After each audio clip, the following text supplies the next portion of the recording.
ചെയ്തിരുന്നു. അല്ല, ഇവിടെ ഒരാൾ പരീക്ഷ ചെയ്തില്ലേ? അവളെന്തേ? മോളെന്തേ? അവളെ ലിസ്റ്റ് പോയി നോക്കാൻ ഞാൻ ഇതുവരെ വിട്ടിട്ടില്ല. അവൾ അതിന്റെ വിഷമത്തിലിരിക്കും. അയ്യോ, അതെന്തിനാ? ഞങ്ങളിപ്പോ അവിടെ പോയി വരുന്ന വഴിയില്ലേ? ഞങ്ങളോടൊന്ന് പറഞ്ഞോടാണ് നമ്പർ.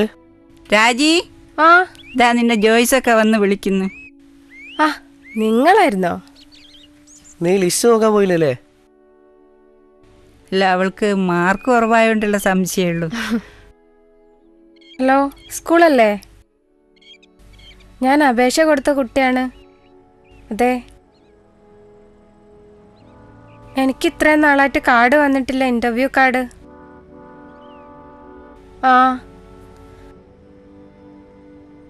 വരാൻ പറ്റുമോ? അതെയോ? പിന്നെ എന്താ ചെയ്യാ? എന്നാ ശരി. സമയം എപ്പോഴാ? എത്ര മണിക്ക് വരണം?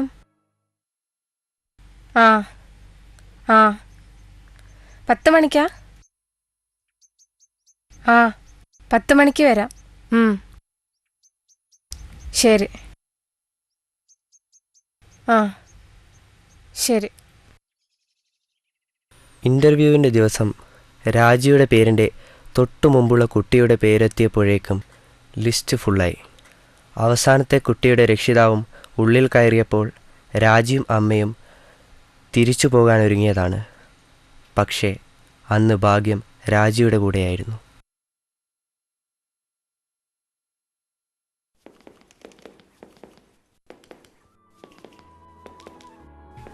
ലാസ്റ്റ് നമ്പർ വന്നില്ലായിരുന്നെങ്കിലേ നമുക്ക് അഡ്മിഷൻ കിട്ടിപ്പോയേനെ അല്ലേ?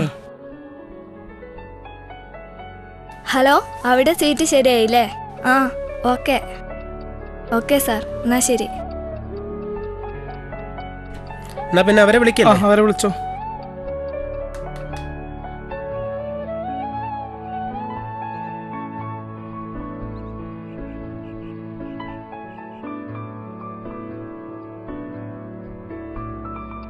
ഇരിക്കും മോളെ, ഇരിക്കും കേട്ടോ.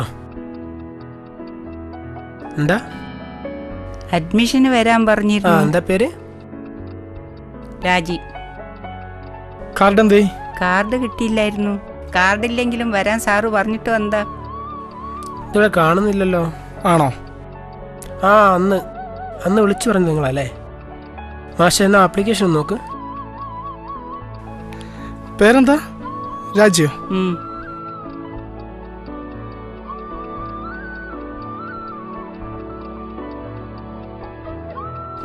കാർഡ് വിട്ടിട്ടില്ല സാർ. ഇനി മാർക്ക് ഇതേപോലെ ആയാലേ ഡിഗ്രിക്ക് ഒന്നും അഡ്മിഷൻ കിട്ടില്ല കേട്ടോ. ഇനി നന്നായി പഠിച്ചാലേ കാര്യമുള്ളൂ. ഓക്കെ? അവിടെ ഫീസ് അടിച്ചോളൂ കേട്ടോ.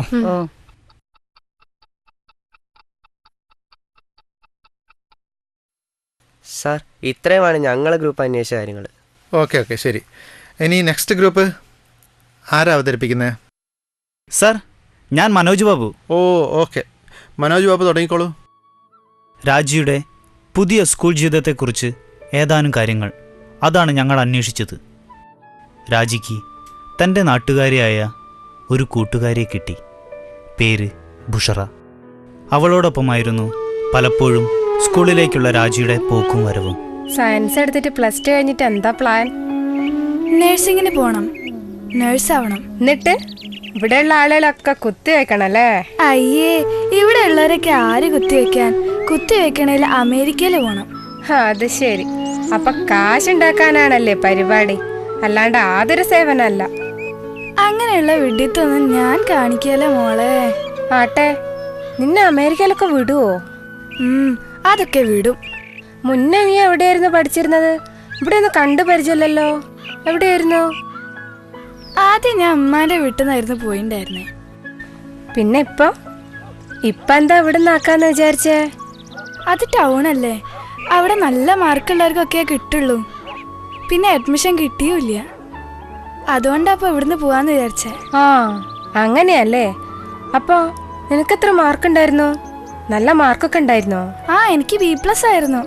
A+ ഒക്കെ ഉള്ളവർക്കേ കിട്ടുള്ളൂ അവിടെ. ഇവിടെയാണെങ്കിൽ ഉപ്പാന്റെ വീട്ടിൽ നിന്ന് പോവാലോ. ടൗണിനെക്കാട്ടും എനിക്കിഷ്ടം നാട്ടുംപുറ.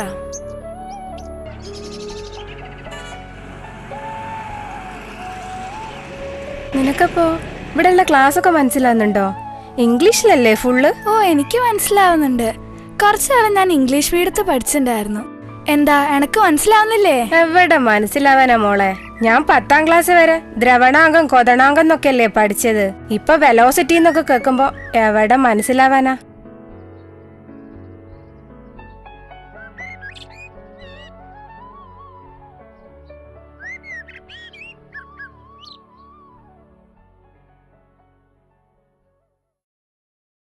ദേ ബസ്.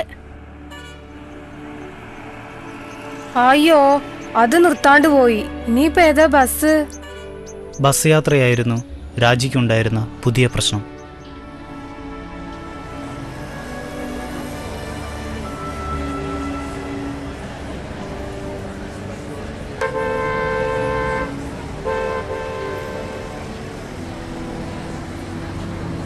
പോകുമ്പോ കയറാം.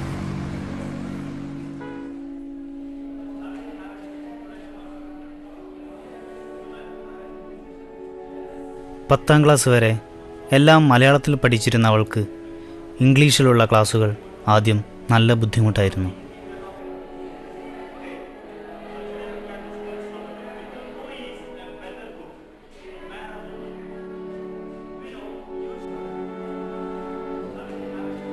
കാര്യങ്ങൾ ഗ്രൂപ്പ് തിരിഞ്ഞ് ചർച്ച ചെയ്ത് പഠിച്ചിരുന്നതുകൊണ്ട് പ്രയാസങ്ങൾ ഏറെ ലഘൂകരിക്കപ്പെട്ടു.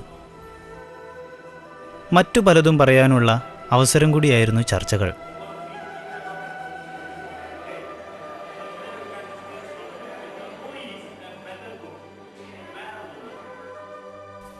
A4 സൈസ് പേപ്പറാണ് ചേച്ചിയാ.